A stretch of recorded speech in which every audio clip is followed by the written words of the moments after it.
આપણે બધા જ જાણીએ છીએ વિદ્યા વિહીન નર પશુ, વિદ્યા વગરનો માણસ પશુ સમાન છે, વિદ્યા વગરનું જીવન નકામું છે।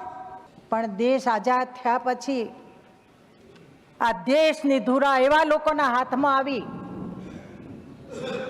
એ લોકો વોટ બેંકના લાલચમાં છેવાડાના માનવી, હું જે સમાજમાંથી આવું છું SC ST આ ગરીબ સમાજને શિક્ષણથી વંચિત રાખવાનું કામ કર્યું। પરંતુ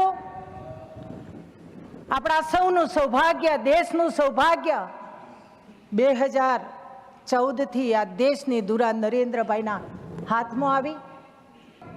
ગુજરાતના મુખ્યમંત્રી હતા ત્યારે કન્યા કેળવણી રથ લઈને ગુજરાતના મુખ્યમંત્રી તરીકે કહેતા, મારે ભિક્ષા જોઈએ છે અને ભિક્ષામાં મને શું આપો, મારે રૂપિયા નથી જોઈતા, પણ તમારી દીકરી ભણાવો એ મારે ભિક્ષા જોઈએ છે। અને સમાજે સ્વીકારી લીધું। આજે ગુજરાતની અંદર છેલ્લા 30 વર્ષથી ભાજપની સરકાર છે અને ભાજપ સરકારમાં જન્મેલો દીકરો કે દીકરી આજે કોઈ અપણ નથી।